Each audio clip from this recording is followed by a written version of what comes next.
अस्सलाम वालेकुम students, this is part 7 of पीरा एक्ट 2024। डियर स्टूडेंट्स, इससे पहले हम डिफरेंट वीडियोस के अंदर पीरा एक्ट के 37 सेक्शंस को डिटेल्स के साथ डिस्कस कर चुके हैं। आज की इस वीडियो के अंदर हम 37 से ऑनवर्ड जितने भी सेक्शंस हैं उनको डिटेल के साथ डिस्कस करने की कोशिश करेंगे।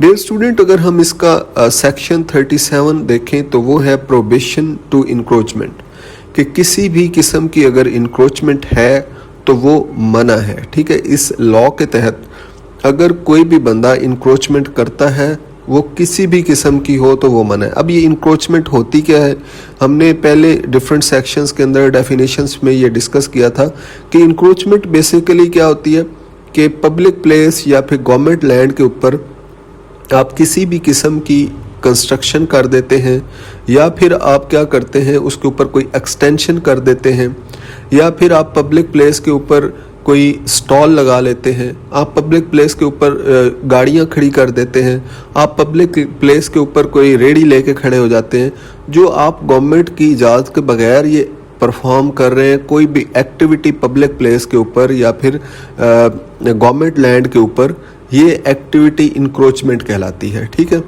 अब ये जो इंक्रोचमेंट्स हैं इसकी दो टाइप्स हैं, एक होती है मूवेबल इंक्रोचमेंट, एक होती है इमूवेबल इंक्रोचमेंट। अब ये जो मूवेबल इंक्रोचमेंट होती है, जैसा कि नाम से जाहिर है, ऐसी तजावज़ात, ऐसी इंक्रोचमेंट जिसको मूव किया जा सकता है। फॉर एग्जांपल, आपकी शॉप है, आप उस शॉप के सामने क्या करते हैं, स्टॉल लगा लेते हैं, ठीक है, या उस शॉप के सामने रेडी खड़ी कर लेते हैं। तो अब आप उस स्टॉल को सारा दिन तो आप यूज़ कर सकते हैं, सेल्स कर सकते हैं उस स्टॉल पे, लेकिन शाम को आप वो स्टॉल अपनी शॉप के अंदर कर लेते हैं। अब ये क्या है कि मूवेबल इंक्रोचमेंट है। ठीक है, दिन को आप गवर्नमेंट की ज़मीन यूज़ करके उससे फ़ायदा उठा रहे हैं, या फिर आपने फॉर एग्जांपल कहीं पे क्या किया, गवर्नमेंट की लैंड के ऊपर कोई रेडी खड़ी करके एक्टिविटी परफॉर्म करनी शुरू कर दी, कोई बिजनेस शुरू कर दिया, तो वो भी क्या है जी, मूवेबल इंक्रोचमेंट है, क्योंकि आप उसको मूव कर सकते हैं। तो इस तरह की हर किस्म की इंक्रोचमेंट मना है। इसी तरह आप कोई शोरूम बनाते हैं, गवर्नमेंट लैंड के ऊपर आप गाड़ियां खड़ी कर देते हैं 15-20, ठीक है, तो ये गाड़ियां खड़ी करना गवर्नमेंट की इजाज़त के बगैर, ये भी मूवेबल इंक्रोचमेंट है। ठीक हो गया जी। उसके बाद है इमूवेबल इंक्रोचमेंट। अगर हम इमूवेबल को देखें तो ऐसी इंक्रोचमेंट जो मूव नहीं हो सकती, परमानेंट हो, कि आप गवर्नमेंट लैंड के ऊपर कोई परमानेंट दुकान बना लेते हैं, ठीक है, कोई ठेला बना लेते हैं, कोई भी कैंटीन बना लेते हैं, या फिर अपनी दुकान के आगे आप कोई एक्सटेंशन कर लेते हैं, कोई सीढ़ियाँ बना देते हैं, ठीक है, या फिर कोई थड़ा बना देते हैं अपनी दुकान के सामने। तो ये कौन सी इंक्रोचमेंट है, ये है इमूवेबल इंक्रोचमेंट। तो हर किस्म की इंक्रोचमेंट, चाहे वो मूवेबल हो चाहे इमूवेबल हो, वो क्या है जी, मना है, वो आप नहीं कर सकते। तो ये था जी 37 सेक्शन के अंदर कि स्टेट प्रॉपर्टी के ऊपर किसी भी किस्म की इंक्रोचमेंट जो है वो अलाउ नहीं है। अब हम देखते हैं 38 को, procedure for the removal of movable encroachment. हमने पढ़ा कि एक मूवेबल होती है, एक इमूवेबल। अब मूवेबल जो है उसको रिमूव कैसे की, अगर किसी ने कोई मूवेबल इंक्रोचमेंट की हुई है तो उसको कैसे रिमूव किया जाएगा, उसका क्या प्रोसेस है, ये फोर्स कैसे उसके ऊपर अमल दरामद करेगी उसको रिमूव करने के लिए।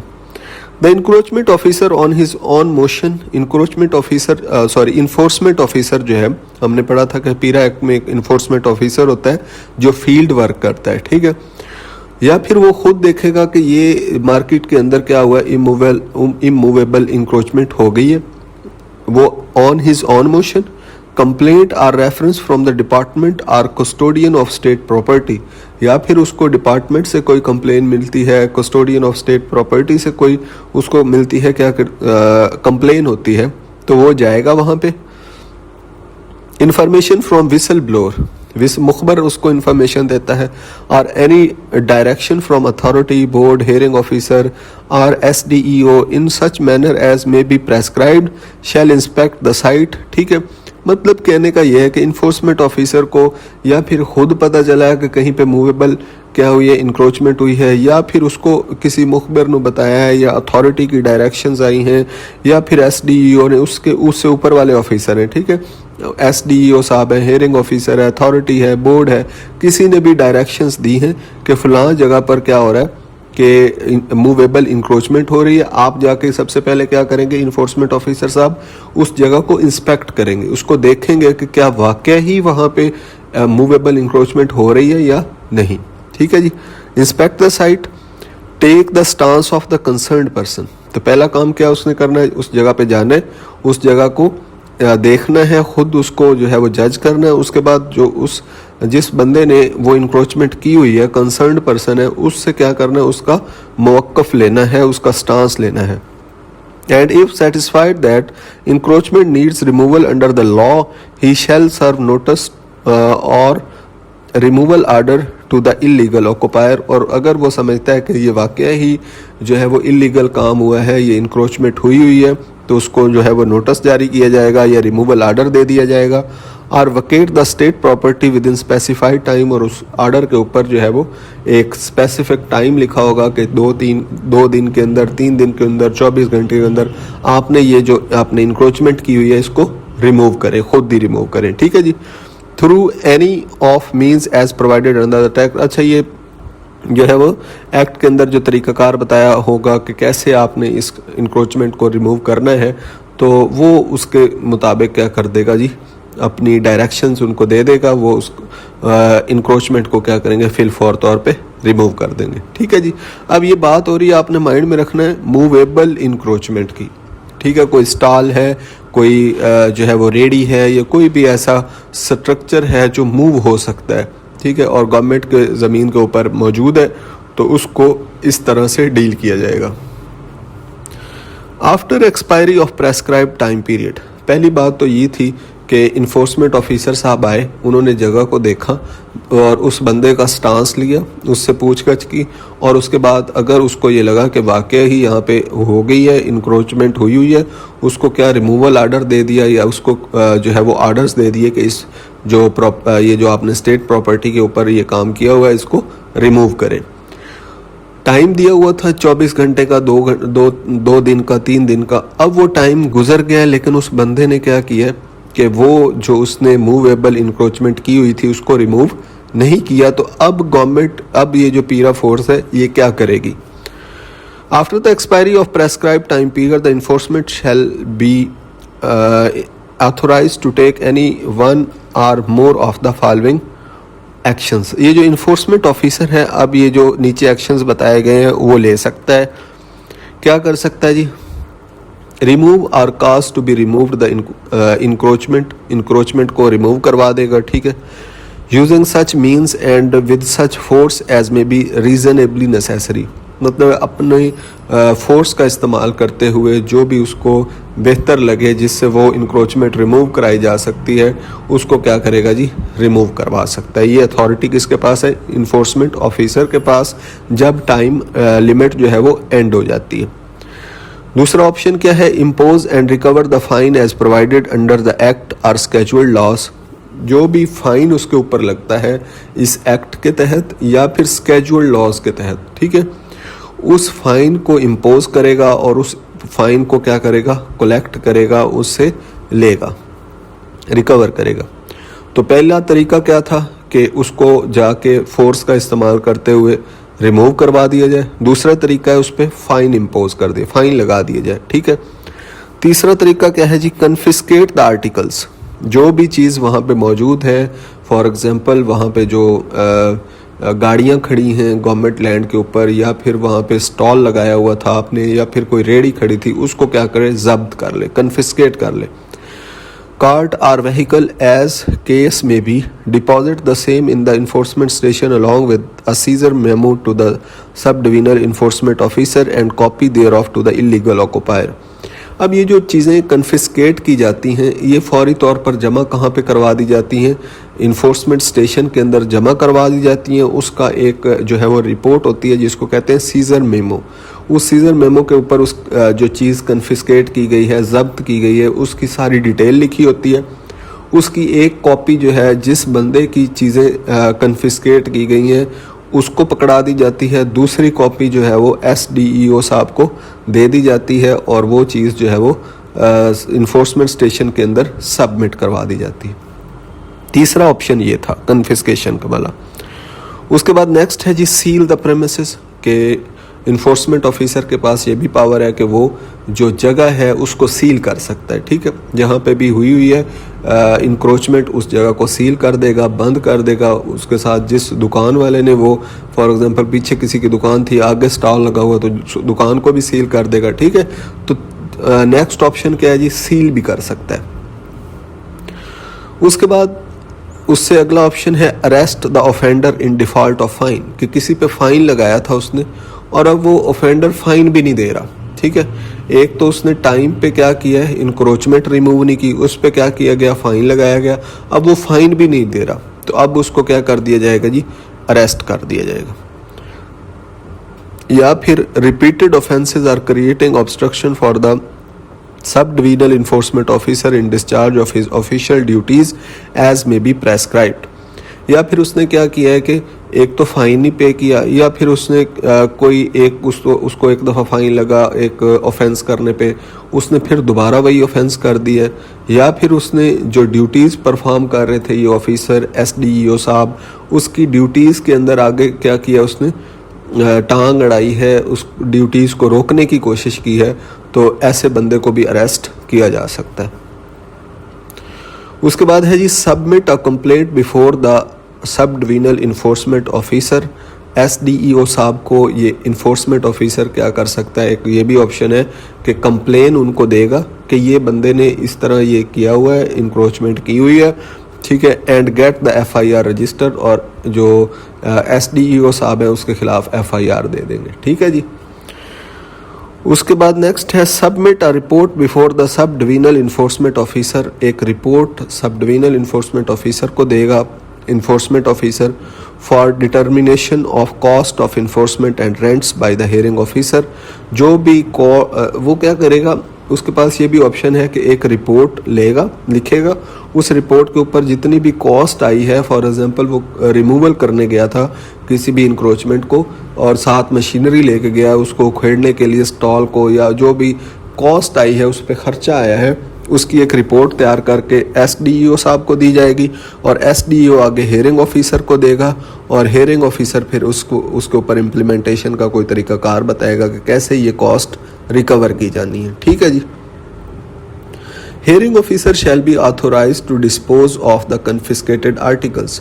अब ये हेयरिंग ऑफिसर के पास पावर है कि जो भी कन्फिस्केटेड जब्त होकर चीज़ें आई हैं, आपका स्टॉल आया है, आपकी गाड़ियाँ आई हैं, या फिर कोई भी चीज़ आपकी जो जब्त होके आपकी कार्ट आ गई है, कोई रेडी आ गई है, उसको अगर सेल करना चाहे, उसको अगर क्या करना चाहे, ऑक्शन करना चाहे, सेल करना चाहे, नीलाम करना चाहे, तो ये किसके पास अथॉरिटी है, हेयरिंग ऑफिसर के पास अथॉरिटी है। ठीक है जी। कोर्ट और vehicle decide the fate of sealed premises, और जो सील्ड हो गई है प्रेमिसेस, अब उसका क्या करना है, ये भी डिसीजन किसने, लास्ट डिसीजन कौन करेगा, hearing officer. And determination of the cost of the enforcement and rents, जो भी इन्फोर्समेंट की कॉस्ट हुई है, जो रेंट लगे हैं, ये सारी जो डिटर्मिनेशन है वो भी करेगा इन सच मैनर एज में भी प्रेस्क्राइब्ड, और उसको तरीकाकार बताया जाएगा जिसके मुताबिक वो करेगा। उसके बाद नेक्स्ट है the cost of enforcement determined under sub section 3। ये जो ऊपर हमने कॉस्ट जितनी भी हेयरिंग ऑफिसर ने जो है वो डिटरमिन कर ली है फॉर एग्जांपल, अब इसका क्या होगा, शैल be payable by the illegal occupier. ये सारा खर्चा जो है वो इलीगल ऑक्यूपायर जिसके खिलाफ क्या हुआ है, एक्शन हुआ है, वो बंदा पे करेगा। And if such cost is not paid, अगर ये कॉस्ट वो पे नहीं करेगा, the hearing officer may cause it to be recovered as arrears of land revenue and the article cart or the vehicle confiscated by the enforcement officer shall be sold. अगर वो cost पे नहीं करता तो फिर उस कॉस्ट को recover किया जाएगा।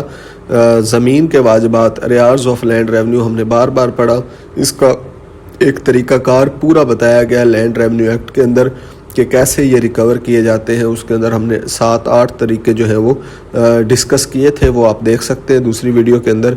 उस तरीके से भी रिकवर किया जा सकता है, या फिर जो भी चीज़ें कन्फिस्केट की गई हैं उनको बेच के जो है वो अपने खर्चे जो है वो सारे की कर सकता है पूरे। ठीक हो गया जी। sold in auction in such manner as may be prescribed for recovery of such cost of enforcement। अब ये ऑक्शन कैसे होगा, ये सारा तरीक़ाकार जो है वो प्रोसीजरल रूल्स एंड वो जो रेगुलेशंस हैं 2025 के अंदर दिए गए, उसके ऊपर भी मैंने एक वीडियो बनाई है। उसके अंदर तरीक़ाकार बताया गया है, ऑक्शन कैसे होगा, उस ऑक्शन में कौन कौन हिस्सा लेगा, ठीक है, वो सारा प्रोसेस उसके अंदर बता दिया गया है। उसके बाद if the proceeds of the sale are not sufficient, अगर कोई चीज़ सेल कर दी गई है और उसके जो पैसे आए हैं वो कॉस्ट को अभी भी जो है वो पूरा नहीं कर रहे, ठीक है। अगर फॉर एग्जांपल कॉस्ट 10,000 थी, चीज़ें बेची गई 8,000 की, 2,000 अभी भी क्या है जी एक्स्ट्रा है जो अभी कॉस्ट के खर्चों में कम पड़ रहा है, तो फिर क्या किया जाएगा। are not sufficient to recover the cost, the balance shall be recoverable as arrears of land revenue। और फिर जो बैलेंस है वो arrears of land revenue के वाजिबात के तौर पर क्या किया जाएगा, उसको रिकवर किया जाएगा। But if such proceed exceed the cost, लेकिन अगर क्या होता है कि पैसे ज़्यादा आ जाते हैं, 10,000 कॉस्ट हुई है, पैसा आ गया आपके पास कोई चीज़ बेचने से 12,000, तो अब 2,000 एक्स्ट्रा है। The excess shall be paid to the illegal, और जो 2,000 एक्स्ट्रा है वो इलीगल ऑक्युपायर को दे दिया जाएगा, और 10,000 जो अपनी कॉस्ट है वो क्या की जाएगी, पीरा फोर्स अपने पास रख लेगी। उसके बाद है जी next, the enforcement officer shall submit daily report of information received and action taken against the movable encroachment. जो भी मूवेबल इंक्रोचमेंट के खिलाफ इन्फोर्समेंट ऑफिसर एक्शन करेगा या इंफॉर्मेशन रिसीव हुई है, उसको हर किस्म की रिपोर्ट जो है वो डेली सबमिट करवाएगा to the sub divisional enforcement officer, उसको सबमिट करवाएगा, वो उसको रिकॉर्ड्स में दर्ज कर लेगा। उसके बाद 39 है procedure for removal of immovable encroachment. ऊपर जो हमने पढ़ी वो मूवेबल इंक्रोचमेंट को रिमूव करने का प्रोसेस था। अब जो इमूवेबल इंक्रोचमेंट है, जो परमानेंट इंक्रोचमेंट है, उसको कैसे रिमूव किया जाएगा वो हम देखते हैं। First of all the enforcement officer on his own motion, वही बात है सेम टू सेम कि इन्फोर्समेंट ऑफिसर जो है जब भी वो खुद देखेगा, फॉर एग्जांपल वो खुद कोई इमूवेबल इंक्रोचमेंट देख लेता है, या उसको क्या होती है कंप्लेन रिसीव होती है किसी भी डिपार्टमेंट से, कस्टोडियन ऑफ स्टेट प्रॉपर्टी से, कोई भी विसल मुखबर उसको इंफॉर्मेशन देता है, या अथॉरिटी, बोर्ड, हेयरिंग ऑफिसर, सब डिविजनल इन्फोर्समेंट ऑफिसर, इनमें से कोई भी ऑफिसर उसको ऑर्डर्स देता है कि फ़लाँ जगह पे इमूवेबल इंक्रोचमेंट हुई है, आप जाके क्या करें, चेक करें। वो उस जगह पे जाएगा और उसको इंस्पेक्ट करेगा। पहला काम क्या करता है, वो इंस्पेक्ट करता है। उसके बाद टेक द स्टांस, उस बंदे का जिस बंदे ने वो इंक्रोचमेंट की हुई है उसका स्टांस लेगा of the concern person, and if satisfied that the encroachment needs removal under the law, और अगर वो वाकई ही इस बात पे मुतमईन हो जाता है कि वाकई ये इंक्रोचमेंट हुई है और इसको रिमूव करना है, he shall submit a report to the hearing officer. वो उसके रिमूवल के लिए क्या करेगा, हियरिंग ऑफिसर को रिपोर्ट सेंड करेगा। अब यहाँ पे छोटी सी आपने डिफरेंस छोटा सा जो है वो याद रखना है कि जो मूवेबल इंक्रोचमेंट थी वो फौरी तौर पर वहीं पे उसको रिमूवल आर्डर जारी कर दिए जाते थे उस बंदे को कि इसको फौरी तौर पर आप रिमूव करें, और उसको एक टाइम पीरियड दे दिया जाता था। अब ये जो इमूवेबल इंक्रोचमेंट है इसमें इंस्पेक्शन भी हो गई, स्टांस भी हो गया, सेटिस्फाई हो गया कि ये इंक्रोचमेंट हुई है। अब एक रिपोर्ट तैयार की जाएगी और वो रिपोर्ट हियरिंग ऑफिसर को सबमिट करवा दी जाएगी। ठीक है जी, ये आपने छोटा सा डिफरेंस याद रखना है। अब हियरिंग ऑफिसर क्या करेगा, the hearing officer shall conduct the hearing as provided under the act or as may be prescribed. अब ये जो हियरिंग ऑफिसर है वो पूरी एक हियरिंग का प्रोसेस करेगा। ये हियरिंग का प्रोसेस जो है वो रूल्स जो 2025 के हैं उस वीडियो के अंदर सारे लिखे हुए हैं, कैसे हियरिंग होगी वो हमने डिस्कस कर लिया। आप वहाँ पे जाके उस वीडियो के अंदर देख सकते हैं। आफ्टर द हियरिंग, जब ये हियरिंग हो जाएगी, हियरिंग बेसिकली क्या होगा कि हियरिंग ऑफिसर बंदे को बुलाएगा जिस बंदे ने इमूवेबल इंक्रोचमेंट की हुई है, उसका स्टांस लेगा, ठीक है। उसके बाद रिपोर्ट देखेगा, डॉक्यूमेंट्स देखेगा, और सारा जो है वो इस मामले को क्या करेगा, एनालाइज करने के बाद उस मामले का कोई ना कोई फैसला देना है। जब हियरिंग कंप्लीट हो गई है, if the hearing officer is satisfied that the encroachment needs removal under the law, और हियरिंग ऑफिसर भी सेटिस्फाइड हो गया कि ये जो इंक्रोचमेंट है ये गलत है, इसको रिमूव करना चाहिए, he shall issue a removal order in writing specifying the prescribed time period and manner in which the encroachment be removed. उसके बाद वो क्या करेगा, एक उसको आर्डर देगा, रिमूवल आर्डर। अब कौन, अच्छा इसमें रिमूवल आर्डर कौन दे रहा है, हेयरिंग ऑफिसर। इमूवेबल इंक्रोचमेंट में, जो मूवेबल इंक्रोचमेंट थी उसमें जो है इन्फोर्समेंट ऑफिसर क्या करता था, रिमूवल आर्डर दे देता था। ठीक है, तो ये आपने याद रखना है। इमूवेबल में रिमूवल आर्डर हेयरिंग ऑफिसर साहब देते हैं सारी हेयरिंग करने के बाद। उसके अंदर टाइम पीरियड भी लिखा होता है और जो सारा एक प्रोसेस है कि कहाँ तक आपने इंक्रोचमेंट की हुई है, कहाँ तक उसको रिमूव करना है, वो सारी डिटेल्स उसके अंदर रिमूवल आर्डर के अंदर लिखी होती हैं। The order of the hearing officer shall be served upon the illegal occupier as provided under the act. उसके बाद जो ये ऑर्डर देने का ऑर्डर जो है, इसको सर्व करने का क्या तरीका है, उसको इलीगल ऑक्यूपायर तक कैसे पहुंचाया जाएगा, वो हमने अभी आगे जाके हम देख लेंगे कि नोटिसेस कैसे सर्व किए जाते हैं, वो अगले सेक्शंस के अंदर उनकी डिटेल्स हैं। On the expiry of the time period, जो टाइम पीरियड उस ऑर्डर के अंदर लिखा हुआ था, अगर फॉर एग्जांपल वो एक्सपायर हो जाता है, ठीक है, in the removal order, if encroachment is not removed by the illegal occupier, the hearing officer shall direct the sub-divisional enforcement officer to get it removed। अगर वो टाइम पीरियड के अंदर खुद जो बंदा है, इलीगल ऑक्यूपायर है, वो उस इंक्रोचमेंट को रिमूव नहीं करता, तो फिर हेयरिंग ऑफिसर सब डिविजनल इन्फोर्समेंट ऑफिसर को कहेगा और वो फिर आगे अपने जो सब ऑर्डिनेट्स हैं, इन्फोर्समेंट ऑफिसर है या आईओ है, उससे कह के क्या करवा देगा, उस इंक्रोचमेंट को रिमूव करवा देगा। ठीक है जी। The enforcement officer shall be authorise to take any one or more of the following actions. अब क्या हुआ कि एसडीओ साहब ने उसको रिमूव करवाने, हेयरिंग ऑफिसर साहब ने एसडीओ को कहा है कि उसको रिमूव करवाएं, एसडीओ ने आगे इन्फोर्समेंट ऑफिसर को कहा है। अब इन्फोर्समेंट ऑफिसर इमूवेबल इंक्रोचमेंट को रिमूव करने के लिए क्या कर सकता है वो देखते हैं। पहले हमने मूवेबल को रिमूव करने के लिए क्या उसके पास अथॉरिटी थी वो देखी। अब देखते हैं कि जो इमूवेबल प्रॉपर्टी है, उस इंक्रोचमेंट है, उसको रिमूव कैसे करेगा।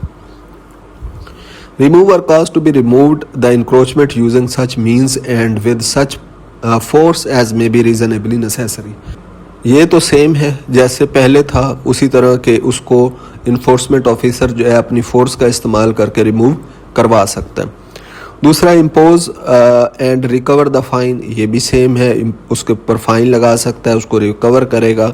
जो भी बताया, जितना भी फाइन बताया जाएगा, ये रूल्स एंड रेगुलेशंस के अंदर बताया गया फाइन्स जो 2025 के अंदर आए हैं, उसके ऊपर हमने वीडियो बनाई हुई है, वो भी आप देख सकते हैं। Confiscate the articles, goods, machinery and the building materials as the case may be। Deposit the same in the enforcement station along with the seizure memo। ये भी वही चीज़ है कि जो चीज़ें वहाँ पे मौजूद हैं उनको क्या कर लिया जाएगा, जब्त कर लिया जाएगा और उनको इन्फोर्समेंट स्टेशन के अंदर जमा करवा दिया जाएगा। एक सीजर मेमो होगा, उसके ऊपर उसकी डिटेल्स होंगी। उस सीजर मेमो की कॉपी एक जो है वो सब डिविजनल इन्फोर्समेंट साहब को दे दी जाएगी, दूसरी कॉपी जो है वो इलीगल ऑक्यूपायर को दे दी जाएगी। तो तीन काम जो है वो सेम ही है। पहला क्या है कि उसको फोर्स का इस्तेमाल करते हुए उस इंक्रोचमेंट को रिमूव करवाना, फाइन लगाना, और तीसरा है कन्फिस्केट करना। उसके बाद नेक्स्ट है सील करना, ये भी वही है, उसमें भी सील होता था, इसमें भी सील हो गया जी। उसके बाद नेक्स्ट है arrest the offender in default of fine, ये भी सेम है कि अगर बंदा फाइन उसके ऊपर लगा था उसने नहीं दिया तो उसको अरेस्ट भी किया जा सकता है। Repeated offences or creating obstruction for the enforcement officer in discharge of his official duties as may be prescribed, या फिर वो कोई भी उसके अंदर ऑब्स्ट्रक्शन करता है या फिर दोबारा ऑफेंस को रिपीट करता है, उस बंदे को अरेस्ट किया जा सकता है। तो ये आप देख रहे हैं मूवेबल और इमूवेबल में सारा कुछ जो इन्फोर्समेंट ऑफिसर एक्शन लेता है वो सेम है। Submit a complaint before the sub divisional enforcement officer and get FIR registered. Complaint sub divisional enforcement officer को देगा, वो एफआईआर कर देगा। तो ये फंक्शन किसका, एफआईआर रजिस्टर करना, सब डिविजनल इन्फोर्समेंट ऑफिसर का। उसके बाद है जी submit a report before the sub divisional enforcement officer for determination of cost of enforcement and rents by the hearing officer if any. उसके बाद एक रिपोर्ट देगा और सब डिविजनल इन्फोर्समेंट ऑफिसर को कहेगा कि हेयरिंग ऑफिसर से कहें कि आप इसके जो खर्चे हैं, अखराजात हैं उस और रेंट्स हैं, उनकी जो है वो एक कॉस्ट डिटर्मिन कर दें।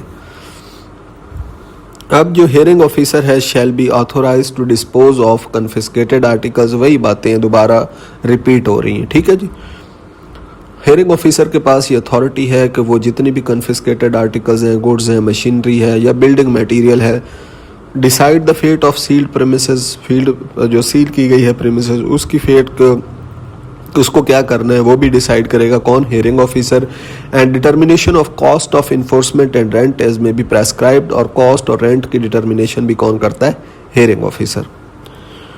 The cost of enforcement determined under subsection 6 shall be payable by the illegal occupier, ये जितनी भी कॉस्ट होगी कौन पे करेगा, illegal occupier. If such cost is not paid the hearing officer may cause it to be recovered as arrears of land revenue and the articles, goods, machinery or the building material confiscated by the enforcement officer shall be sold in auction in such manner as may be prescribed for the recovery of such cost of enforcement। तो ये वही वाली बात है जो हमने already पढ़ी थी कि उसको इन्फोर्समेंट ऑफिसर जो है वो हेयरिंग ऑफिसर जो है उन सब चीज़ों को सेल कर सकता है, उनको अरियार्स ऑफ लैंड रेवेन्यू के तौर पे जो है वो रिकवर कर सकता है जितनी भी कॉस्ट होगी, और उसका ऑक्शन करके उनसे पैसे रिकवर किए जा सकते हैं। नेक्स्ट भी वही बात है, इफ़ द प्रोसीड, अगर सेल्स करने से क्या होता है कि पैसे जो कॉस्ट आपके खर्चे हैं वो पूरे नहीं हुए, तो फिर आपका जो एक्स्ट्रा खर्चा है उसको अरियार्स ऑफ लैंड रेवेन्यू के तौर पे रिकवर किया जाएगा। अगर आपके पास एक्स्ट्रा आ गया तो वो इलीगल ऑक्यूपायर को एक्स्ट्रा दे दिया जाएगा। उसके बाद नेक्स्ट है जी, the enforcement officer shall submit daily report of information received and action taken against the immovable encroachment to the sub. ये इन्फोर्समेंट ऑफिसर का काम है कि डेली रिपोर्ट उसने जो है वो सब डिविजनल इन्फोर्समेंट ऑफिसर को बतानी है, जो भी उसने एक्शन किए हैं, जो भी उसको इन्फॉर्मेशन रिसीव हुई है सारे, ठीक है।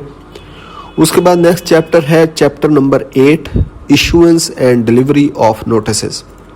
अब ये नोटिसेस कैसे दिए जाएंगे, रिमूवल ऑर्डर्स कैसे जो इलीगल ऑक्यूपायर्स हैं उनको सर्व किए जाएंगे, उनको कैसे पहुंचाए जाएंगे, ये सारा चैप्टर इसके अंदर बताया जा रहा है।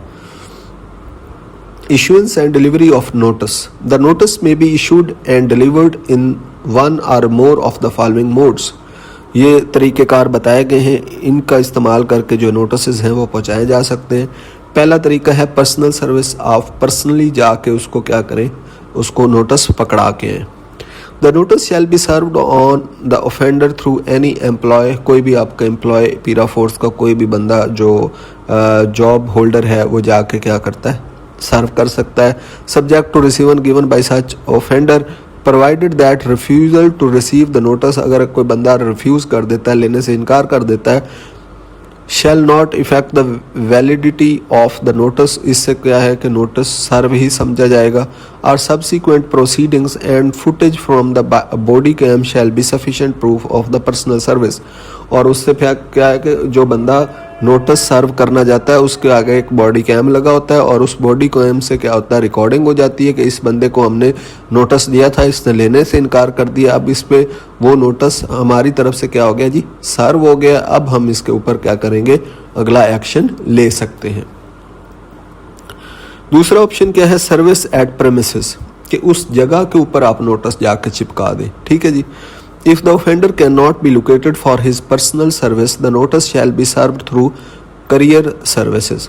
कि फॉर एग्जांपल अगर आपको बंदा जो है जहाँ पे उसने इंक्रोचमेंट की है वहाँ पे बंदा नहीं मिलता, तो आप क्या करेंगे, उसका जो आपके पास एड्रेस है उसको आप कोरियर सर्विस पोस्ट ऑफिस को यूज़ करते हुए उसको नोटिस जो है वो सेंड कर देंगे। If the offender is the owner of the property where the offence has occurred, अगर ऑफेंडर जो है वो खुद ऑनर है प्रॉपर्टी का जहाँ पे ऑफेंस हुआ है, but is not in possession thereof, लेकिन उसने क्या किया है कि किसी और को किराए पे अपनी दुकान दी हुई थी, वो खुद ऑफेंडर जो है वो ऑनर तो है। The notice shall be sent at the last known address of the offender, तो फिर ऑफेंडर को जो उसका एड्रेस उसके पास होगा उस वहाँ पे नोटिस सर्व कर दिया जाएगा। और if the offender is occupying owner, अगर ऑफेंडर जो है वो खुद ऑनर है, tenant or otherwise in occupation or possession of property, अगर जो है ऑफेंडर वो खुद ऑक्यूपाइंग ऑनर है, टेनेंट है, जो किराएदार होते हैं एग्रीकल्चरल लैंड के जो ज़मीन के ऊपर किसी से रेंट पे ज़मीनें लेते हैं, ये सारा हमने जो है वो land revenue act, tenancy act के अंदर डिस्कस किया हुआ है। इन occupation or possession of property where the offence has occurred, the notice shall be sent at the said property address। उस एड्रेस पे क्या कर दिया जाएगा जी, जो नोटिस है वो सेंड कर दिया जाएगा। अच्छा जी, उसके बाद है जी अफिक्सिंग ऑफ नोटिसेस, कि कहीं पे नोटिस जाके चिपका देना। ठीक है जी, जो ऊपर वाला हमने पढ़ा था वो क्या था जी, सर्विस एट प्रेमिसेस, कि उसके घर, उसके एड्रेस के ऊपर नोटिसेस भेज देना। तीसरा ऑप्शन क्या है जी, अफिक्सिंग ऑफ नोटिसेस, के नोटिसेस को उस जगह के ऊपर जाके लगा देना। If the service of any reason is not possible, अगर सर्विस नहीं की जा, आपके पास एड्रेस भी नहीं है, वो बंदा भी नहीं मिल रहा, तो फिर क्या करेंगे, or expedient in the manner set out above, the notice shall be affixed at the conspicuous part of the house। उस हाउस के सामने वाले जो कॉन्स्पेशियस जगह है जहाँ पे नज़र आ सकता है नोटिस, वहाँ पे उसको चिपका दिया जाएगा। If any in which the offender is known to have last resided, जो भी उसका घर आपको पता चला है या जो भी उसकी दुकान है वहाँ पे जाके उसको अफिक्स कर दिया जाएगा। आर कैरिड ऑन बिजनेस आज पर्सनली वर्कड फॉर गेन, तो वहाँ पे जाके आप वो नोटिस लगा सकते हैं। उसके बाद है जी पब्लिक नोटिस इज़ न्यूज़पेपर। आप क्या है कि न्यूज़पेपर के अंदर भी नोटिस जो है वो दे सकते हैं, public notice. If service of any reason is not possible, ऊपर वाली कोई भी काम जो आपने किया है नोटिस नहीं सर्व हो सका, फिर आप क्या करेंगे, आर एक्सपीडियंट या मुनासिब है in the manner set out above, the publication in daily national Urdu newspaper of wide circulation shall be made. जो भी वाइड सर्कुलेशन वाला आपका न्यूज़पेपर है उसके अंदर आप नोटिस दे सकते हैं। ठीक है, इसी तरह टीवी के अंदर भी आप नोटिस दे सकते हैं, किसी न्यूज़ चैनल पे या किसी भी चैनल के ऊपर। तो ये नोटिस जो है वो पब्लिक नोटिस न्यूज़पेपर के अंदर ऐसे दिया जाएगा। उसके बाद है जी लोकल प्रोक्लेमेशन। प्रोक्लेमेशन क्या है, आप ऐलान करवा देते हैं सबके सामने, सबको बता देते हैं, लोकल जो वहाँ के एरिया के लोग हैं उनके अंदर क्या करवा देते हैं, मनादी कर उनको बता देते हैं कि भाई ये नोटिस जो है इस बंदे के ख़िलाफ़ है। जब उन सबको बता दिया जाएगा तो उस तक बात पहुँच जाएगी। If the notice is of general nature and related to many person of the same locality, अगर काफ़ी सारे लोगों ने क्या किया हुआ था, सेम ही काम किया हुआ था, अपनी दुकानों के सामने क्या किए हुए थे, स्टॉल्स लगाए हुए थे तो उनको 1 बाय 1 नोटिस देने की ज़रूरत नहीं है। तो उन सबको 1 बाय 1 नोटिस देने की ज़रूरत नहीं है। क्या कर दिया जाएगा जी, आम ऐलान करवा दिया जाएगा कि ये सब लोग जो है वो क्या कर दें, प्रोक्लेमेशन हो गई है, ये अपने अपने जो आपने की हुई है इंक्रोचमेंट इनको ख़त्म करें। प्रोक्लेमेशन और अनाउंसमेंट में be made through a loud speaker in the locality, जो भी लाउड स्पीकर है मस्जिद में जाके ऐलान करवा दें, या फिर कोई उनका अपना उनके पास कोई स्पीकर होगा पीरा फोर्स के पास, वो वहाँ पे जाके अपने स्पीकर पे जाके क्या कर सकते हैं जी, ऐलान कर सकते हैं। Where service is made by the employ, जहाँ पे एम्प्लॉय खुद देने जाता है notice, he shall certify on the duplicate of the notice that he has served the notice on the required person।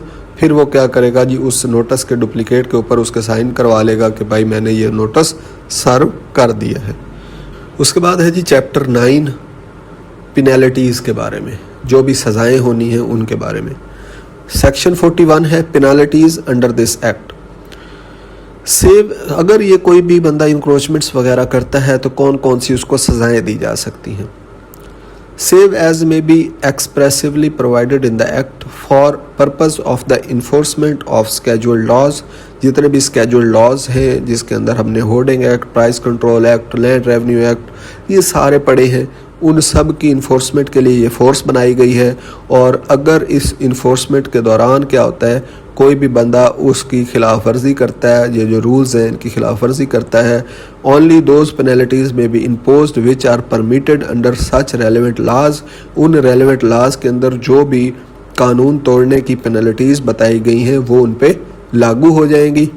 Whose enforcement and regulatory compliance is sought to be achieved under the act, और क्योंकि ये act किसके लिए लाया गया है, उन सारे स्केड्यूल्ड लॉज की इम्प्लीमेंटेशन के लिए लाया गया है। provided that no penalty under the act shall be imposed save in the manner as may be prescribed। अगर कोई उसके अंदर पेनल्टी नहीं है तो फिर आप इस एक्ट से भी वो देख सकते हैं। उसके बाद है pecuniary limits for the penalties. ये पिक्यूनरी लिमिट्स होती है फाइनेंशियल लिमिट्स। फॉर एग्जांपल किसी के ऊपर फाइन होता है तो उसकी क्या लिमिट्स हैं। The pecuniary jurisdiction for the purpose of imposition of penalties shall apply to all the officers of authority as may be prescribed। अब ये जो rules and regulations आए हैं ना, उसके अंदर ये pecuniary limits बताई गई हैं 2025 वाले, जिस वो दूसरी वीडियो आप देख सकते हैं। उसके अंदर बताई गई है कि इन्फोर्समेंट ऑफिसर कितना फ़ाइन लगा सकता है, ठीक है, SDEO कितना फ़ाइन लगा सकता है, अथॉरिटी कितना फ़ाइन लगा सकती है, बोर्ड कितना फ़ाइन। तो वो पिक्यूनरी लिमिट्स जो है वो उसके अंदर बता दी गई हैं। नेक्स्ट है chapter 10 preventive measures, security and bonds. The hearing officer on his own motion or on receipt of the information in any manner may proceed under chapter 88। मतलब चैप्टर 8 के अंदर हमने अभी पढ़ा है पीछे कि वो क्या कर सकता है, अपनी हियरिंग्स वगैरह कर सकता है of the code and require a person to execute a bond of certain amount or sureties as provided in the code or as may be prescribed. अब ये जो हियरिंग ऑफिसर है वो क्या कर सकता है, किसी बंदे से कोई श्योरिटी ले सकता है, कोई बॉन्ड जो है वो ले सकता है ताकि उस बंदे के ख़िलाफ़ जो एक्शन लिया जाना है, वो जो किसी बंदे को अगर टाइम दिया गया तो उसके ख़िलाफ़ क्या किया जा सकता है, श्योरिटी या बॉन्ड ले सकता है। ये भी उसके पास क्या है जी, ये एक प्रिवेंटिव मेजर के तौर पे बॉन्ड या श्योरिटी किसी भी ऑफेंडर से या इलीगल ऑक्यूपायर से कलेक्ट की जाएगी, फिर वो अपना परफॉर्मेंस कर लेगा, फिर उसे वो वापस कर दी जाएगी।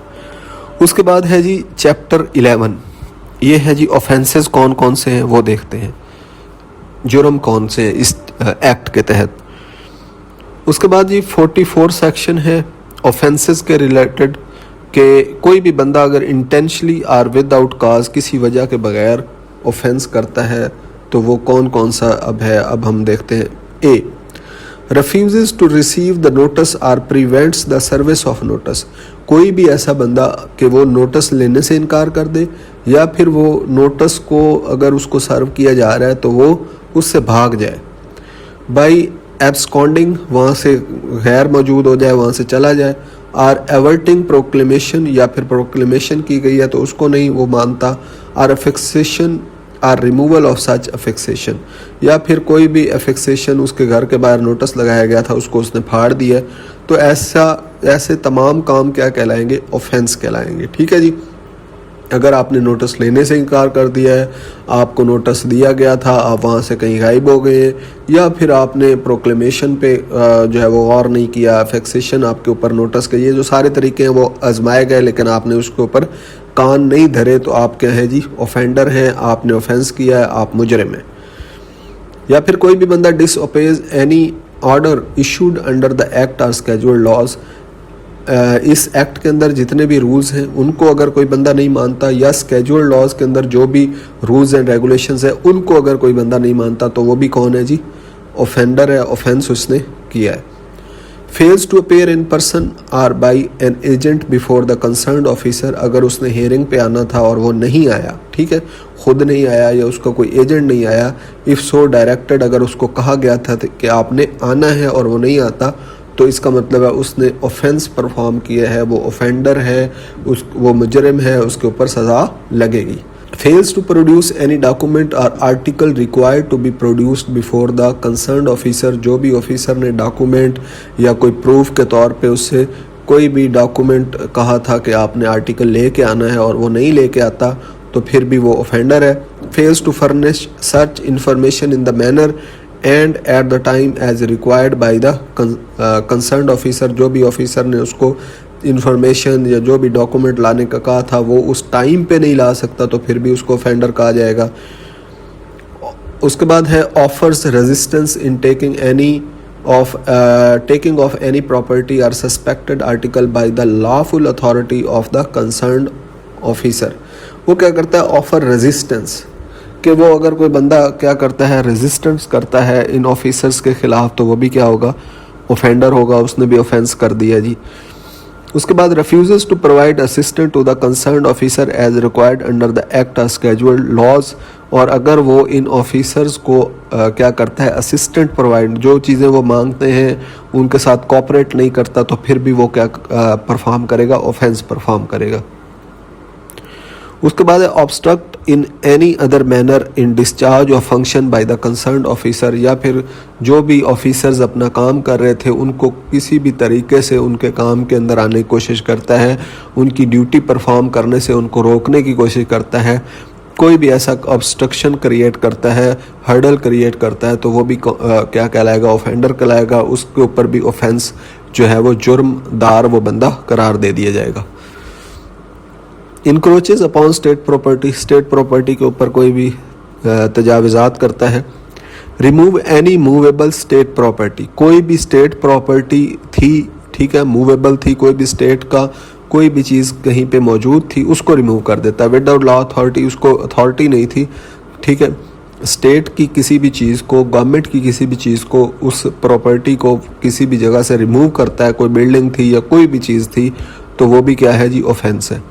फेज टू ओबे EPO, ठीक है, एमरजेंसी प्रोबेशन आर्डर के अंदर जो भी उसको कहा गया था वो उसको नहीं ओबे करता, उसको नहीं मानता, तो फिर भी वो मुजरिम है। और एब्सोल्यूट आर्डर, या जो एब्सोल्यूट आर्डर हेयरिंग ऑफिसर ने जारी किया था उसको भी नहीं मानता, तो भी ऑफेंस कहलाएगा, ठीक है। EPO जो है वो इन्फोर्समेंट ऑफिसर देता है और एब्सोल्यूट आर्डर जो है वो हेयरिंग ऑफिसर देता है। अटेम्प्ट्स टू कमिट और अबेट्स, अगर कोशिश करता है कोई भी करने की या मदद करने की, the commission of any offence, कोई भी ऑफेंस जो ऊपर बताए गए हैं इनमें से कोई भी ऑफेंस करने की अटेम्प्ट करता है, कोशिश करता है, या फिर कोई और कर रहा है उसकी मदद करता है, तो वो खुद भी उस ऑफेंस के अंदर शामिल होगा। Under the act or schedule laws के अंदर जितने भी ऑफेंसेज हैं उनकी, ठीक है जी।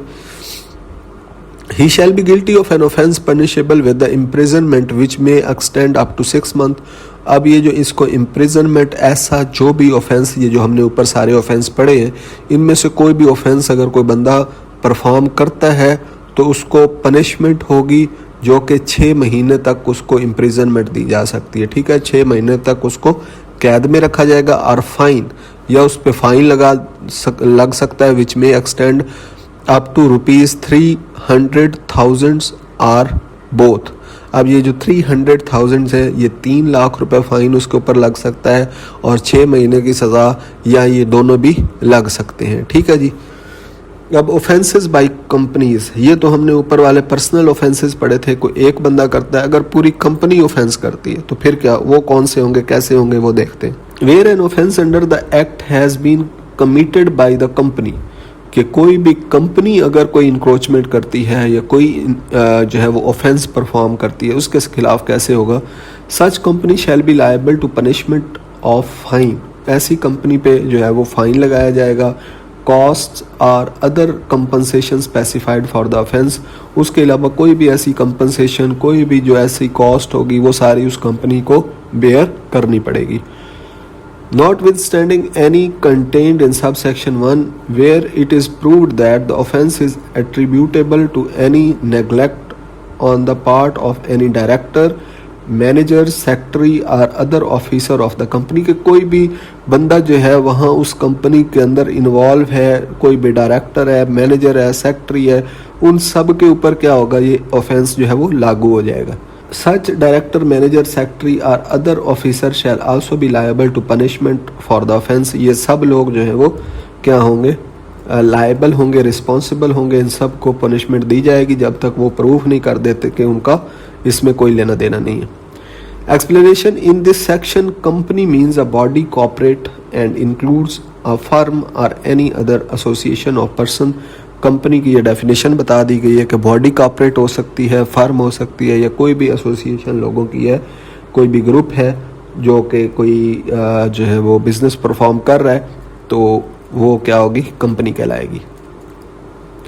उसके बाद है पर्सोनेटिंग a member, officer or employ. पर्सोनेटिंग का मतलब होता है कि आप क्या करें, आप कोई एम्प्लॉय नहीं है, EO नहीं है, और आप क्या करना शुरू कर दें, वहाँ पे ईओ बन के कोई जो है वो एक्शन लेना। आम बंदा कोई भी उठे और ऐਵੇਂ कोई वर्दी सिलवा ले या बगैर वर्दी के जनाब लोगों पे जाके क्या करना शुरू कर दे, रौब जमाना शुरू कर दे और ये जो ऑफिसर्स की ड्यूटीज़ हैं इनको परफॉर्म करने की कोशिश करे, तो इसको कहते हैं पर्सोनेटिंग, बहरूपिया बन के जाना। ठीक है जी, कि आप ऑफिसर नहीं हैं तो आप जाके क्या करें, ऑफिसर वाली ड्यूटीज़ देनी शुरू कर दें।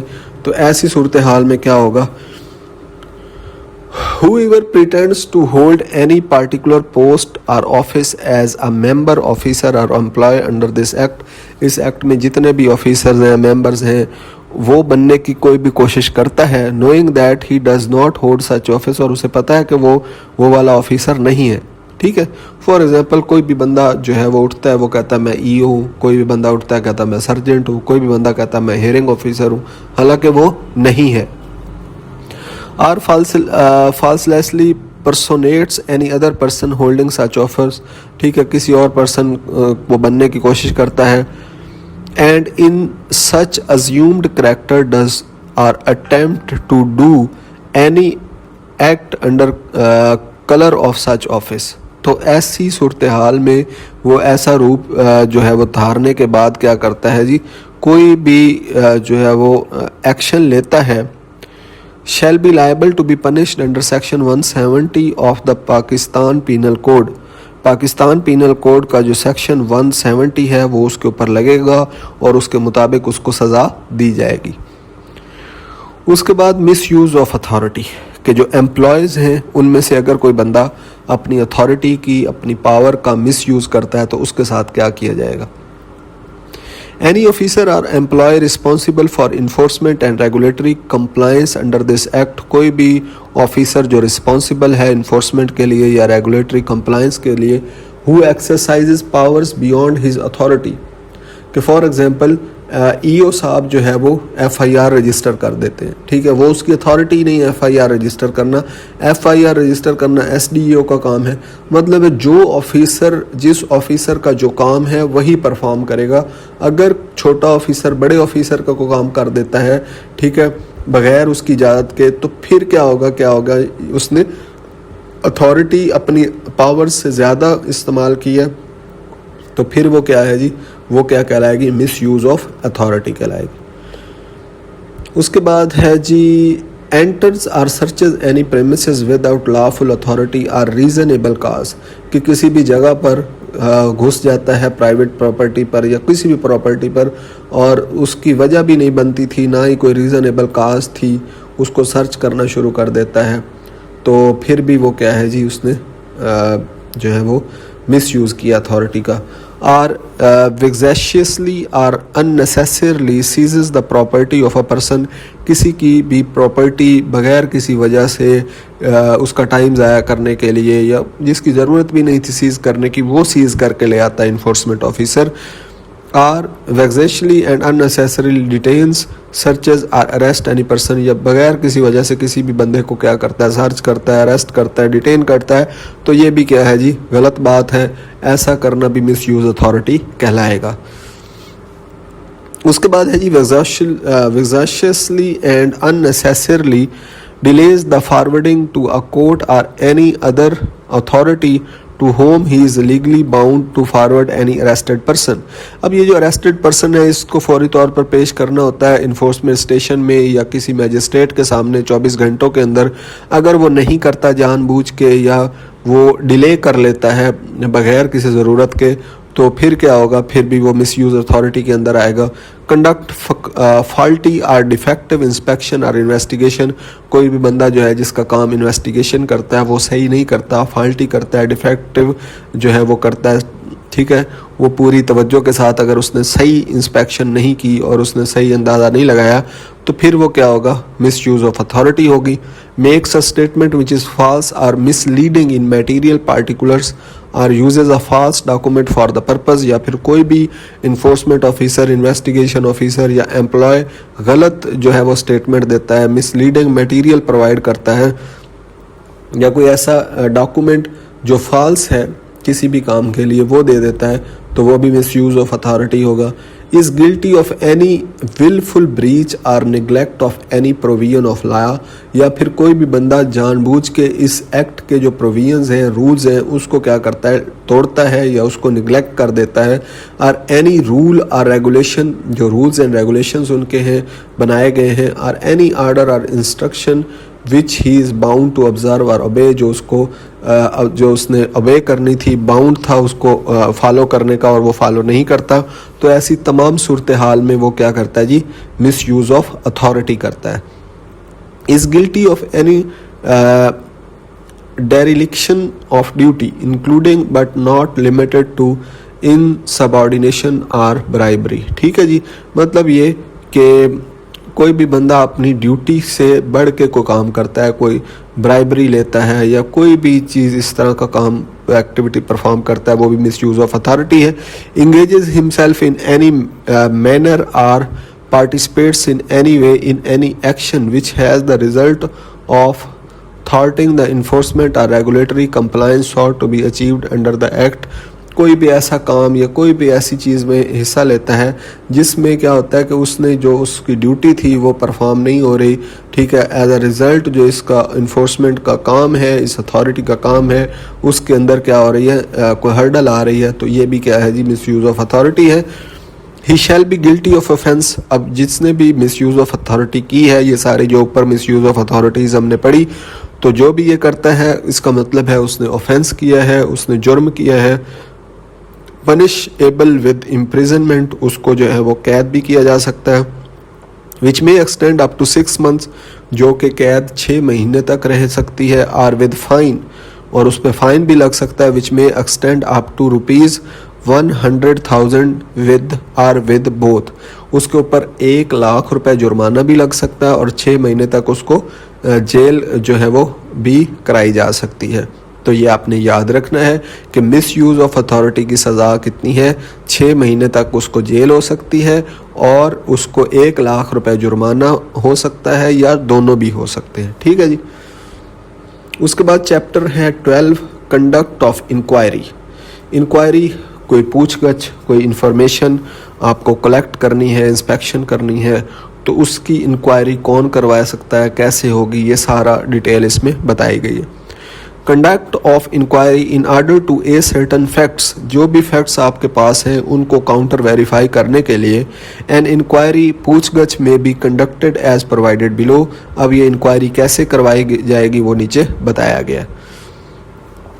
इनिशिएटिंग अथॉरिटी, अब ये इंक्वायरी इनिशिएट कौन करवाएगा, इनिशिएटिंग अथॉरिटी किसके पास है, पावर किसके पास है। The authority, board, hearing officer, सब डिविजनल इन्फोर्समेंट ऑफिसर और इन्फोर्समेंट ऑफिसर। ठीक है जी, अथॉरिटी से लेके इन्फोर्समेंट ऑफिसर तक जितने भी ऑफिसर्स हैं ये सारे इनिशिएटिंग अथॉरिटी हो सकते हैं इंक्वायरी के। ठीक है, ये आपने याद रखना है।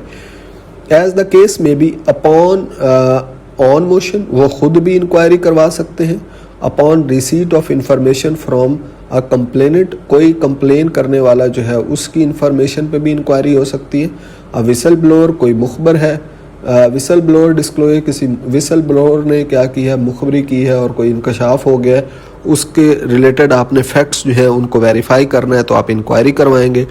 और on a reference from the department regarding any offence under the act और स्केड्यूल्ड लॉज, या फिर कोई भी डिपार्टमेंट अगर कहता है कि इस चीज़ की इंक्वायरी कराई जाए या इसको जो है वो चेक किया जाए, उसकी इंक्वायरी कराई जा सकती है। मे इनिशिएटेड इंक्वायरी, तो आपने याद रखना है कि इंक्वायरी कौन करवाता है, authority, board, hearing officer, SDEO और इन्फोर्समेंट ऑफिसर। ये लोग क्या करवा सकते हैं जी, इंक्वायरी कंडक्ट करवा सकते हैं। और विसल ब्लोअर के कहने पर, किसी भी डिपार्टमेंट के कहने पर, किसी भी कंप्लेन के आने पर, ठीक है, वो क्या कर सकते हैं, इंक्वायरी कंडक्ट करवा सकते हैं। इंक्वायरी की क्यों जाती है, ये फैक्ट्स जो आपके पास कोई इन्फॉर्मेशन आई है उसको वेरीफाई करने के लिए, चेक करने के लिए आप क्या करवाते हैं, इंक्वायरी करवाते हैं, उसको वेरीफाई करते हैं। उसके बाद है जी इंक्वायरी ऑफिसर। अब ये इंक्वायरी करेगा कौन, जो एक तो है ना इंक्वायरी करवा कौन सकता है, इनिशिएटिंग अथॉरिटी, और दूसरा है इंक्वायरी ऑफिसर कौन होगा। Upon initiation of inquiry, inquiry का आर्डर आ गया कि इस चीज़ की इंक्वायरी स्टार्ट की जाए।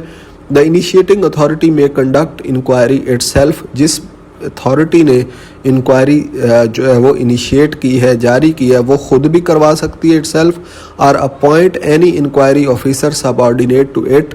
फॉर एग्जांपल कोई भी अथॉरिटी है तो वो अपने से नीचे कोई भी ऑफिसर ईओ को कह सकती है कि इंक्वायरी करो, जो है वो एसडीईओ साहब को कह सकती है कि इंक्वायरी करो, ठीक है, हियरिंग ऑफिसर को।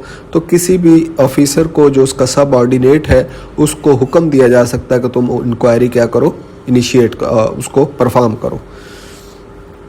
Are it and senior to the person under inquiry to conduct such inquiry, या फिर किसी सीनियर पर्सन को भी इंक्वायरी का कहा जा सकता है। अगर ईओ चाहता है कि एसडीओ साहब इंक्वायरी करें तो वो भी हो सकता है। अब ये इंक्वायरी प्रोसीजर इसका क्या होगा? Procedure to conduct inquiry, the inquiry officer may inspect the site. सबसे पहले इंक्वायरी करने वाला ऑफिसर जो है वो जाएगा उस जगह पर और उसको इंस्पेक्ट करेगा, उसको चेकिंग करेगा। परसू द रिकॉर्ड्स, और वहाँ पे जो रिकॉर्ड्स हैं उनको चेक करेगा। Get the statements recorded and take such other measures to certain the facts, और उसके अलावा जो भी मेजर्स उसको पॉसिबल बेहतर लगेंगे वो देखेगा, ताकि जो फैक्ट्स हैं, जो इन्फॉर्मेशन रिसीव है उसको वेरीफाई किया जा सके। Occurrences, omission and scenario as may be prescribed and. तो सबसे पहला काम क्या है जी? इंस्पेक्ट करना। इंक्वायरी ऑफिसर उस जगह पे जाएगा जहाँ पे इंक्वायरी होनी है, उसको इंस्पेक्ट करेगा, रिकॉर्ड्स लेगा, सारी चीज़ें जो फैक्ट्स हैं उनको काउंटर वेरीफाई करेगा। The inquiry officer shall for the purpose of the inquiry shall have all the powers of a civil court under the code of criminal procedure 1908। अब ये जो पावर्स है ना सिविल कोर्ट की, code of criminal procedure, code of civil procedure 1908 के अंदर दी गई हैं, वो सारी इंक्वायरी ऑफिसर के पास पावर्स होंगी इस इंक्वायरी करने के लिए। In relation to the summoning and enforcing the attendance of any person, अब वो क्या कर सकता है? किसी भी बंदे को अगर बुलाने की ज़रूरत है उसको बुला सकता है, ठीक है। उसको जो है वो उसके बाद examine him or on oath, उसको हलफ पे उससे क्या है कोई चीज़ें जो हैं वो पूछी जा सकती हैं। Compelling the production of documents, उसको ये कहा जा सकता है कि आप जो है फ़लाँ डॉक्यूमेंट्स लेके आएँ। रिसीविंग एविडेंस ऑन एफिडेविट, जो जितने भी एविडेंस वो लेके आएगा, डॉक्यूमेंट्स लेके आएगा, उसको एफिडेविट के ऊपर क्या किया जाएगा? रिसीव किया जाएगा, उसको जो है वो एक स्टाम्प पेपर के ऊपर लिया जाएगा। And issuing commission for the examination of witnesses, और उसके बाद क्या किया जाएगा जी? कमीशन बनाई जाएगी फॉर द जितने भी क्या है विटनेसेस हैं उनको एग्जामिन करने के लिए, उनको वेरीफाई करने के लिए। ठीक हो गया जी। उसके बाद फेट ऑफ इंक्वायरी फाइंडिंग्स, अब इंक्वायरी हो गई, इंक्वायरी ऑफिसर ने इंक्वायरी कर ली, सारे उसने जो है वो रिकॉर्ड्स वगैरह वेरीफाई कर लिए। अब उस इंक्वायरी की जितनी भी फाइंडिंग्स आई हैं उनका क्या होगा? If the allegations are not proved in the inquiry के अंदर जो भी एलिगेशंस लगे थे वो अगर प्रूव नहीं हुए, the initiating authority shall file the inquiry, तो फिर जो इनिशिएटिंग अथॉरिटी है वो क्या करेगी? इंक्वायरी को क्या कर देगी? फाइल करेगी। If the allegations are proved, अब दूसरी तरफ अगर एलिगेशंस जो हैं वो प्रूव हो जाते हैं, ठीक है। अगर नहीं प्रूव हो तो फिर जारी बात है कि वो इंक्वायरी जो है वो दोबारा भी की जा सकती है, उसको बंद भी किया जा सकता है। लेकिन अगर एलिगेशंस प्रूव हो जाए, the initiating authority shall refer the matter to the sub divisional enforcement officer, उसके बाद जिस भी अथॉरिटी ने वो इंक्वायरी करवाई थी, चाहे वो अथॉरिटी थी, चाहे वो बोर्ड ऑफ रेवेन्यू था, ईओ था, एसडीईओ था, हियरिंग ऑफिसर था, वो किसको बताएगा? सब डिविजनल इन्फोर्समेंट ऑफिसर को सारी फाइंडिंग्स जमा करवा दी जाएंगी with the recommendation for further proceedings, और उसको जो आगे उसने लाहे अमल करना है वो भी बताया जाएगा। To impose the proposed penalty as provided under the act or scheduled laws, जो भी उसके ऊपर पेनल्टी लगती है, उसके ऊपर फ़ाइन लगना है, या जो भी उसके ऊपर जो है वो इम्प्रिजनमेंट लगनी है, वो सारी चीज़ें उसको बता दी जाएंगी, और फिर वो एसडीओ साहब जो है वो उस पर अमल दरामद करवाएगा। The initiating authority if not satisfied with the inquiry findings, अगर इनिशिएटिंग अथॉरिटी जो है जो भी फाइंडिंग्स आई हैं उससे सेटिस्फाई नहीं है, मे ऑर्डर आ डिनोवो इंक्वायरी। डिनोवो का मतलब है फ्रेश, दोबारा से इंक्वायरी करवा सकते हैं through any other inquiry officer, किसी और इंक्वायरी ऑफिसर को लगा के इंक्वायरी क्या है जी दोबारा भी करवाई जा सकती है। ये अथॉरिटी, इनिशिएटिंग अथॉरिटी के पास पावर्स है। उसके बाद है time for the inquiry proceedings. अब ये जो इंक्वायरी की सारा प्रोसेस होना है इसका क्या टाइम है। The initiating authority shall fix a time period, एक टाइम पीरियड इनिशिएटिंग अथॉरिटी जो है वो फिक्स कर देगी within which the inquiry has to be completed, जिसके अंदर इंक्वायरी ने कंप्लीट किया जाना है, इंक्वायरी को कंप्लीट करना है इंक्वायरी ऑफिसर ने। उसके बाद चैप्टर 13 है ज्यूरिसडिक्शंस एंड प्रोसीजर। ये देखते हैं जी ये क्या चीज़ है।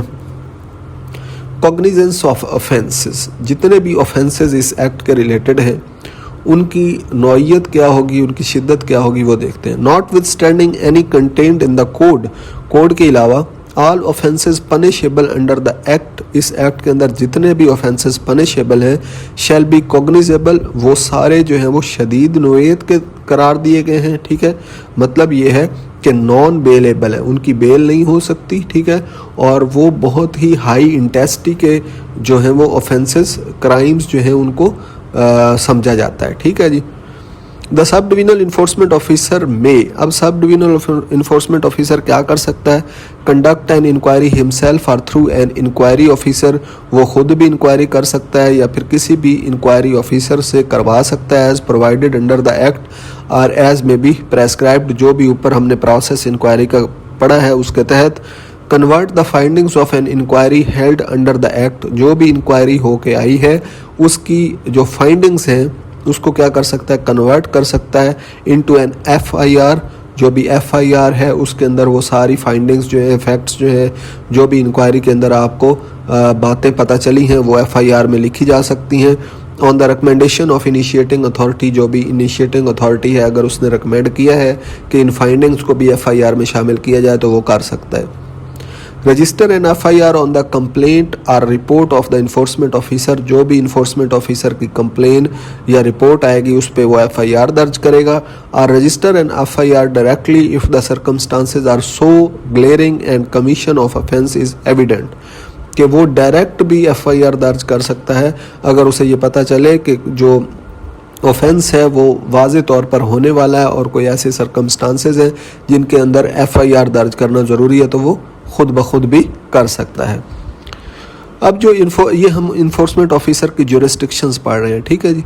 The enforcement officer and hearing officer shall be in power to impose fines, enforcement officer भी फाइन लगा सकता है, हियरिंग ऑफिसर भी लगा सकता है। And take such other actions, और दूसरे एक्शंस भी ले सकता है अंडर द एक्ट, जो भी एक्ट के अंदर बता दिए गए हैं, स्केजुअल लॉज के अंदर बताए गए हैं, एज मे बी प्रेस्क्राइब्ड। ठीक है जी, मतलब स्केजुअल लॉज के अंदर जो भी पेनल्टीज़ हैं, जो भी फाइन्स हैं बताए गए हैं वो सारे कौन एग्जीक्यूट करवा सकता है, इन्फोर्समेंट ऑफिसर भी और एसडीओ साहब भी। An offence under the act shall be triable by a magistrate, जो भी ऑफेंस है अगर उसको अपने ट्राई करना है, उसके ऊपर ट्रायल चलाना है, उसके अंदर जो अदालती कार्रवाई चलानी है वो मैजिस्ट्रेट चलाएगा, appointed under section 14A of the code, जो सेक्शन 14A के अंदर हमने पढ़ा था मैजिस्ट्रेट होगा, वो मैजिस्ट्रेट जो है वो सारी अदालती कार्रवाई करेगा। उसके बाद बार ऑफ ज्यूरिसडिक्शन, बार कहते हैं लिमिटेशंस को, ज्यूरिसडिक्शन की कुछ लिमिटेशंस भी होनी चाहिए। No court other than the court, no court other than the court shall have jurisdiction to, no court other than the court shall have jurisdiction to question the validity of any action taken, जो भी action in officer ने लिया है वो valid है या नहीं, ये चेक करने की किसी भी कोर्ट को इजाज़त नहीं है। Or intended to be taken or order made or anything done or purported to have been done under the act, मतलब कोई भी एक्शन इस एक्ट के तहत जो भी ऑफिसर लेता है उसको कोई भी कोर्ट जो है वो चैलेंज नहीं किया जा सकता किसी भी कोर्ट में। And entertain any application or initiate proceeding or grant any injunction or stay और otherwise make any interim order. ठीक है, कोई भी एप्लीकेशन है, कोई भी इनिशिएट प्रोसीडिंग्स करवाती है, कोई भी जो है वो ऑर्डर है, इंटरम ऑर्डर है, in respect of any order made or action taken under the act and no such order shall be called in question other than by way of appeal under the act. मतलब कोई भी order, कोई भी जो officers ने order जो जारी करने हैं उनको क्या किया जा सकता है, उनको क्वेश्चन नहीं किया जा सकता, चैलेंज नहीं किया जा सकता। हाँ, आप उनके खिलाफ अपील कर सकते हैं, ठीक है। अपील का ऑप्शन दिया गया है। अब अपील कैसे करेंगे वो हम आगे वाले सेक्शंस में देखते हैं, उसका तरीकाकार भी बता दिया गया।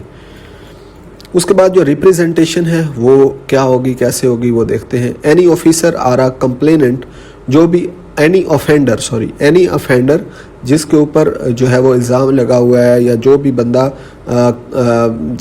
जिसने कोई इंक्रोचमेंट की थी उसको ऑफेंडर कहते हैं, या फिर कंप्लेनेंट जिसने कंप्लेन किया उसके खिलाफ, एग्रीव्ड बाय द एक्शन, उसको जो भी एक्शन लिया गया है उससे उसको क्या हुई है, तकलीफ हुई है कि उसके, या फिर उसको लगता है कि वो एक्शन उसके खिलाफ गलत लिया गया है, ऑफेंडर को लगता है या कंप्लेनेंट को। Order or any penalty imposed by the enforcement officer may submit a representation before the hearing officer in such manner as may be prescribed। अब ये रिप्रेजेंटेशन का सारा तरीकाकार जो है वो रूल्स एंड प्रोसीजर्स के अंदर जो 2025 के हैं उनके अंदर बता दिया गया है। ये रिप्रेजेंटेशन कैसे पेश होगी, उसके अंदर कौन कौन सी चीज़ें होंगी, ये सारी चीज़ें वहाँ पे डिटेल्स के साथ डिस्कस की गई हैं। तो आपने याद रखना है ये रिप्रेजेंटेशन क्या होती है कि जो भी बंदा जिसको कोई मसला है किसी भी एक्शन से, तो वो अपनी जाके है सफाई जो है वो पेश कर सकता है हेयरिंग ऑफिसर के सामने। उसके बाद है जी अपील्स कैसे होंगी। Any offender who is aggrieved by any decision of the hearing officer on a representation filed by him, किसी भी बंदे को अगर कोई मसला है, किसी को कोई एतराज़ है, जो भी डिसीजन किया है हेयरिंग ऑफिसर ने, ठीक है, रिप्रेजेंटेशन को सुनते हुए, may within 30 days of such decision, ये डिसीजन अगर हेयरिंग ऑफिसर ने दे दिया है उसके बाद 30 दिन का टाइम है, उस 30 दिन के अंदर prefer an appeal to the commissioner of the concern division, उस डिवीजन के कमिश्नर के पास वो क्या लेके जाएगा, अपील कर सकता है 30 दिन के अंदर अंदर, ठीक है जी। मतलब किसी का भी केस, पूरी हेयरिंग हुई है हेयरिंग ऑफिसर के पास, हेयरिंग ऑफिसर ने उसके खिलाफ फैसला सुना दिया है, अब उस फैसले पे आप अपील कर सकते हैं उस डिवीजन के कमिश्नर के पास। 30 दिन के अंदर अंदर आप जो है वो अपील दायर कर सकते हैं। Any appeal preferred under sub section 1, ये जो हमने पढ़ा है कि अपील होगी, shall be disposed of by the commissioner with in a period of 45 days, ठीक है जी। 45 दिन के अंदर कमिश्नर ने उस अपील का जो है वो फैसला सुनाना है, फ्रॉम फाइलिंग सच अपील, जब ये अपील आ जाएगी, ठीक है जी। 30 दिन के अंदर अंदर आपने अपील करनी है कमिश्नर को, कमिश्नर के पास अपील चली गई, कमिश्नर 45 दिन के अंदर अंदर उस अपील का क्या करेगा जी, फैसला कर देगा, उस केस को ख़त्म करेगा।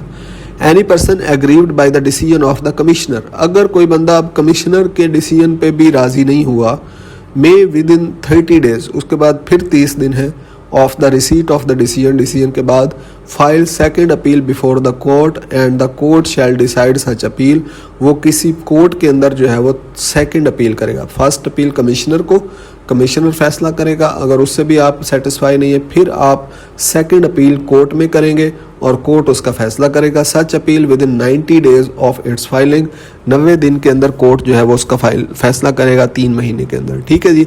ये आपने याद रखना है। हेयरिंग ऑफिसर ने जो भी फैसला किया है उस फैसले के खिलाफ किसी को एतराज़ है तो 30 दिन के अंदर अंदर वो डिवीजन के कमिश्नर के पास अपील लेके जा सकता है। कमिश्नर साहब जो है 45 दिन के अंदर अंदर उसका डिसीजन सुनाएंगे। अगर आपको उसके ऊपर भी एतराज़ है तो फिर आप अपील कोर्ट में लेके जाएंगे, 1 महीने का फिर आपके टाइम है, 1 महीने के अंदर अंदर आप कोर्ट में अपील कर सकते हैं। कोर्ट जो है उसका फैसला 3 महीने के अंदर 90 डेज के अंदर कर देगा। रिड्रेसल ऑफ ग्रीवियंस, कि जो भी आपको तकलीफ हुई है इन सारे एक्शंस की वजह से, अगर आप सच्चे साबित हो जाते हैं तो उसकी क्या, उसको कुछ रिड्रेस किया जाएगा, उसकी कंपनसेशन क्या होगी।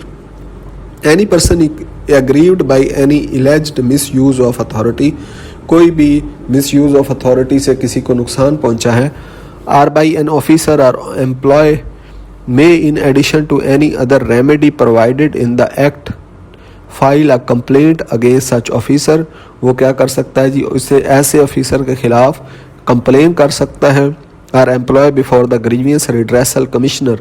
एक ग्रीवियंस रिड्रेसल कमिश्नर है, उसके पास वो कंप्लेन करेगा कि इस बंदे ने मेरे खिलाफ मिसयूज ऑफ अथॉरिटी किया है, मुझे इतनी नुकसान पहुंचाया, तो वो उसके पास जाके कर सकता है।